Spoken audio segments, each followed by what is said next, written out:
Assalamualaikum warahmatullahi wabarakatuh. Selamat pagi Ananda semuanya. Apa kabarnya? Mudah-mudahan kalian berada dalam keadaan sehat walafiat, tidak kurang satu apapun. Nah, hari ini jumpa kembali dengan Pak Guru.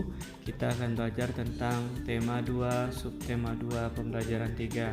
Untuk itu, persiapkan diri kalian agar kalian bisa mengikuti pembelajaran dengan baik.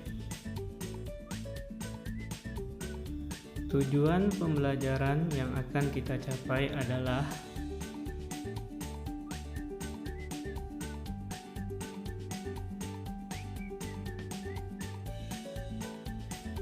anak-anak hebat. Pada pertemuan yang lalu, kita sudah mempelajari tentang bagaimana bangsa Indonesia mempertahankan kemerdekaannya. Untuk mempertahankan kemerdekaan, diperlukan perjuangan yang luar biasa dan kerjasama dari seluruh rakyat agar kemerdekaan yang sudah diraih tidak direnggut oleh bangsa lain. Ayo kita pelajari bagaimana rakyat Indonesia berjuang mempertahankan kemerdekaan di Ambarawa. Pertempuran Ambarawa. Pada tanggal 20 Oktober 1945, tentara sekutu di bawah pimpinan Brigadir Bethel mendarat di Semarang dengan maksud mengurus tawanan perang. Kedatangan sekutu ini diboncengi oleh Netherlands Indies Civil Administration atau NICA. Namun, ketika pasukan sekutu dan NICA telah sampai di Ambarawa dan Magelang untuk membebaskan para tawanan tentara Belanda, para tawanan tersebut justru dipersenjatai sehingga menimbulkan kemarahan pihak Indonesia.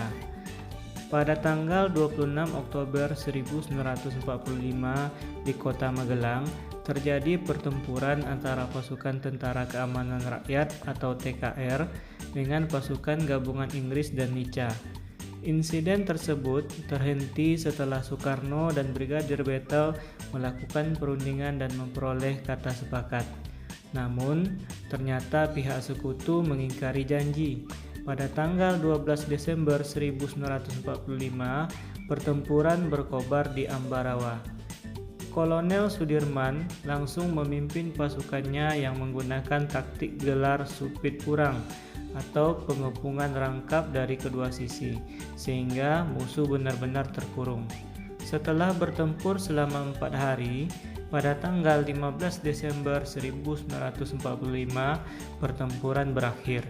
Indonesia berhasil merebut Ambarawa dan sekutu dibuat mundur. Kemenangan ini diperoleh berkat kerjasama dari seluruh rakyat di Ambarawa. Kemenangan pertempuran ini kini diabadikan dengan didirikannya Monumen Palagan Ambarawa dan diperingati sebagai Hari Jadi TNI Angkatan Darat atau Hari Juang Kartika. Setelah membaca teks di atas, lengkapi peta pikiran berikut dengan menggunakan kalimat efektif. Gunakan kata tanya apa, mengapa, siapa, bagaimana, kapan, dan di mana yang kita singkat dengan adik Simba pada pertemuan sebelumnya. Tahukah kamu bahwa beberapa hewan juga menggunakan prinsip kerjasama, persatuan, dan taktik agar dapat menyesuaikan diri dengan lingkungannya? Hiena adalah contohnya. Salah satu cara yang dilakukan hewan ini agar tetap bertahan hidup adalah dengan bersatu dan bergerombol. Untuk lebih jelasnya, kita baca teks berikut ini. Hiena adalah hewan paling pintar di dunia. Apabila ada anggapan bahwa simpanse, anjing, atau lumba-lumba adalah hewan terpintar saat ini, mungkin pernyataan tersebut betul, namun kurang tepat. Menurut penelitian hewan terpintar di muka bumi adalah hiena. Dr. Sarah Benson Amram dari University of St. Andrews mengatakan bahwa hiena adalah hewan terpintar karena binatang tersebut dapat mengatasi masalah secara naluri dan juga dapat berhitung. Dalam penelitiannya, Sarah berhasil menyimpulkan bahwa tingkat kepintaran seekor hewan ditentukan dari cara mengatasi masalah. Hiena mempunyai strata sosial lebih tinggi dari jenis lainnya dan dapat mempertahankan wilayahnya dengan cara memanggil rekan mereka. Hiena akan mengusir hewan lain yang masuk ke wilayahnya dengan cara bergerombol. Hewan ini dapat menghitung jumlah penyusup di wilayahnya dan memperkirakan berapa rekan yang harus hadir untuk mengusirnya. Hiena mempelajari cara untuk mengatasi masalah dari kesalahan dan percobaan. Hal ini seperti yang dilakukan manusia ketika menghadapi masalah, ungkap Sarah seperti yang dikutip Telegraph 9/9. Dia juga menjelaskan bahwa walaupun banyak hewan lain yang melakukan metode seperti yang dilakukan hiena, namun hewan ini lebih cepat dalam melakukannya. Hiena lebih kreatif daripada hewan lainnya, lanjut Sarah. Mungkin di kemudian hari, karena dikatakan lebih pintar, maka NASA dapat menggunakan hiena sebagai penelitian ke luar angkasa. Selama ini, NASA hanya menggunakan simpanse dan beberapa hewan kecil lainnya untuk hal tersebut. Nah, kamu sudah mengetahui bagaimana hiena mempertahankan diri. Sekarang, kita akan mencari tahu bagaimana cara hewan lain beradaptasi. Yang pertama itu adalah kamuflase. Kamuflase adalah menyesuaikan diri dengan kondisi tempat yang sesuai dengan warna dan bentuk tubuhnya. Contohnya adalah pada ular daun. Ular daun berwarna hijau, sehingga ketika dia berada di daun yang berwarna hijau, ular daun tersebut tidak bisa kelihatan oleh musuhnya ataupun mangsanya. Yang kedua adalah mimikri. Mimikri adalah kemampuan mengubah warna kulitnya. Contohnya adalah pada bunglon. Bunglon akan merubah warna kulitnya sesuai dengan tempat yang dihinggapinya.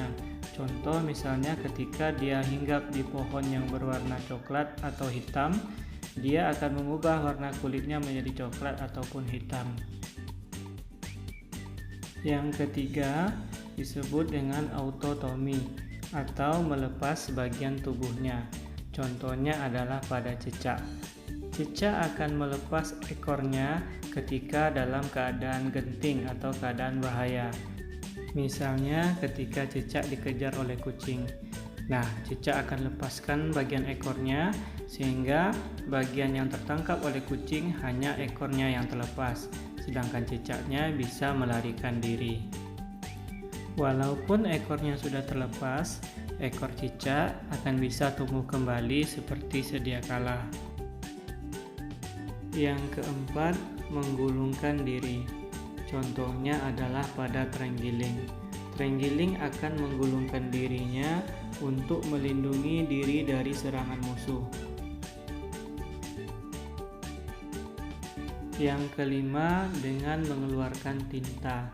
Contohnya adalah pada cumi-cumi. Nah, ketika dalam keadaan darurat, cumi-cumi akan mengeluarkan tintanya, sehingga air laut penuh dengan warna hitam yang berasal dari tinta cumi-cumi tadi. Nah, ketika musuh tidak bisa melihatnya, cumi-cumi pun melarikan diri. Yang keenam adalah dengan mengeluarkan bau yang menyengat. Contohnya adalah pada walang sangit. Walang sangit mengeluarkan bau yang menyengat, sehingga pemangsanya mengurungkan niat untuk memakan walang sangit karena mencium bau yang sangat menyengat. Yang ketujuh adalah bersembunyi di dalam cangkang. Contohnya adalah pada siput dan kura-kura. Ketika dalam keadaan berbahaya, siput dan kura-kura akan masuk ke dalam cangkangnya untuk melindungi dirinya supaya tidak dimangsa oleh pemangsanya. Cukup sekian pembelajaran kita hari ini. Jika menurut kalian video ini bermanfaat, silahkan kalian subscribe dan bagikan video ini kepada teman-teman kalian.